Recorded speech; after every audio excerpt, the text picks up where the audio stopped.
किसी का।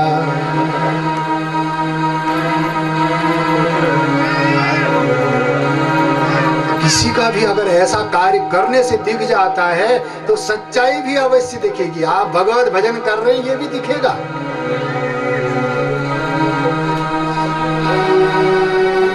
ये चित्त है, ये प्रकाश है।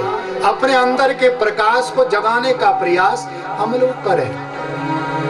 भजन करने के लिए बैठ जाएंगे 4 घंटा, बहुत आवश्यकता नहीं है, उससे ज्यादा आवश्यकता है आप अपने चलते हुए सफर में कितना अन्याय कर रहे हो, कितना झूठ कर रहे हो। ये विशेष हमारे जीवन का कार्य होना चाहिए सज्जनों। कि परमात्मा को याद करने के लिए तो सज्जनों इसका भी कुछ अच्छा नहीं। परमात्मा को रिझाने के लिए कर रहे हैं, उससे सानिध्यता हो।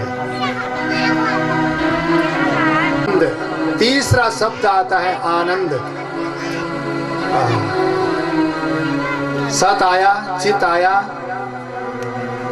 अब आ रहा आपके पास आनंद। आनंद शब्द कैसा है? इसका विलोम शब्द भी नहीं है। आनंद शब्द अपने आप में परिपूर्ण है और वो किसी शब्द से लिप्त नहीं है। वह साक्षात परमात्मा का सानिध्य कराने वाला है और परमात्मा के धाम पहुंचाने की सामर्थ्यता है आनंद शब्द में। और ये आनंद कब आएगा? जब सत भी होगा, चित भी होगा। बिना सत चित के आप कहें कि आनंद आ गया, नहीं, आनंद नहीं आया। सिंधु सुख राशि जो आनंद, सिंधु सुख राशि से करते थे लोक विश्वासी, से करते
सत्य है।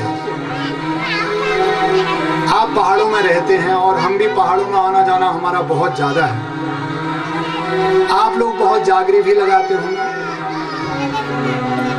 और इत्यादि कार्य जितने भी आपको सब करते हैं, लेकिन सज्जनों आनंद उस वैकुंठ परम पिता परमात्मा के चरणों में ही जा करके मिलेगा।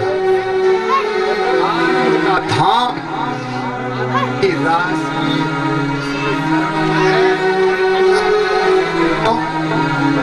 यहाँ तो नाचने है? तो आनंद का धाम या भगवत प्रेम, भगवत कथा से प्रेम हो जाना ही आनंद का धाम है। वही है परमात्मा के स्वरूप आप बन सकते हैं। जिस प्रकार से एक वैष्णव संत भगवान के चरणों का प्रेमी हो गया, अरे भगवान के चरणों का प्रेमी होकर के वो प्रारंभ की तो यहाँ भागवत भागीरथी रूपी गंगा का श्रवण कर रहे हैं और कलश यात्रा करते हुए ऊपर से वर्षा साक्षात बन करके आई, तो उन्होंने आप लोगों ने क्या कहते हैं आच्छादित किया, बारिश की।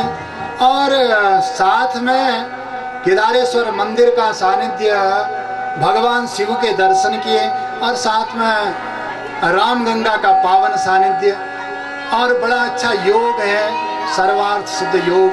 और ऐसे शुभ अवसरों में ऐसा कार्य किया, कलश यात्रा करके आप लोग श्री धाम में पुनः यहाँ पर आए।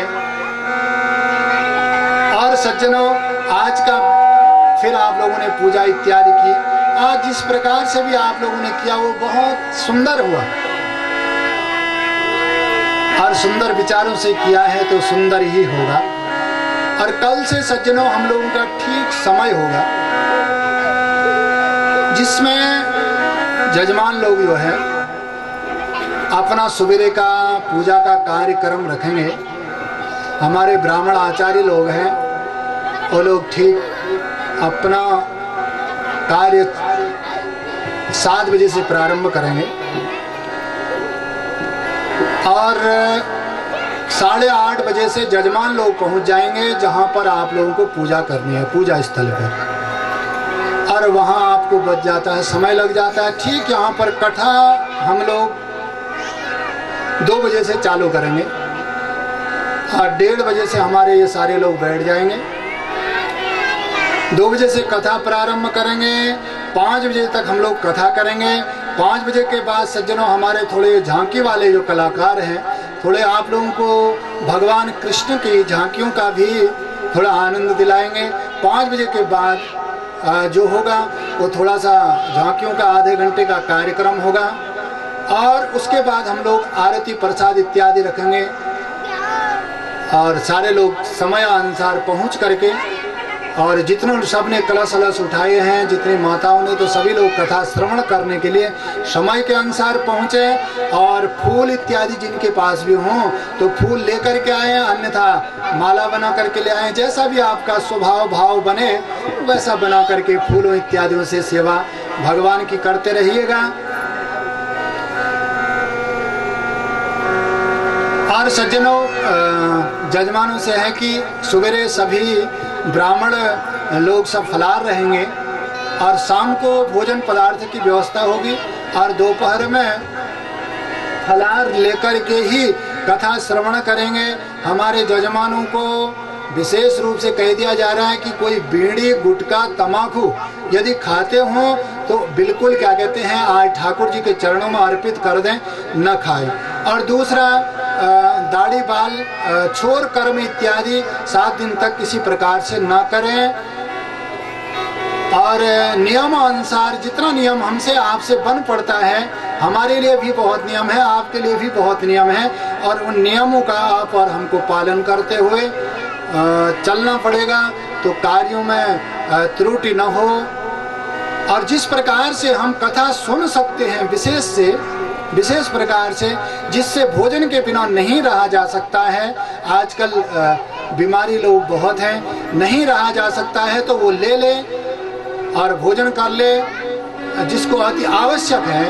और अन्यथा जहाँ तक हो सके कि ऐसा ही मन रखा जाए कि व्रत रखा जाए और व्रत रख करके परम आनंदित मन बना करके परमात्मा की कथा सुचारू ढंग से सुनी जाए। और सज्जनों, कल से आप लोगों को समझ आ गया, ठीक समय के अनुसार हम लोग भगवत गुणानुवाद करेंगे।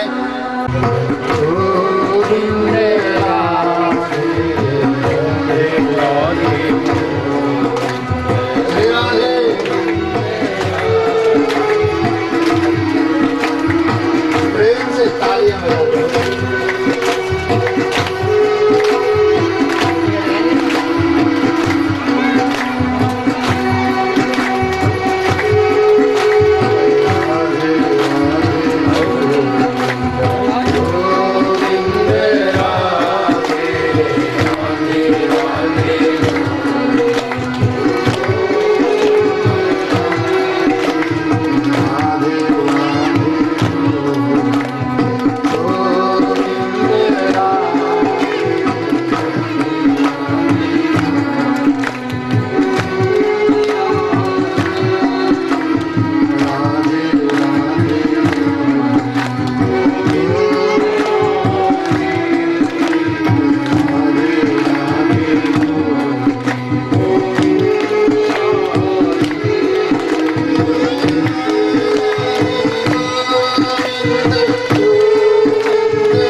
हरे नाम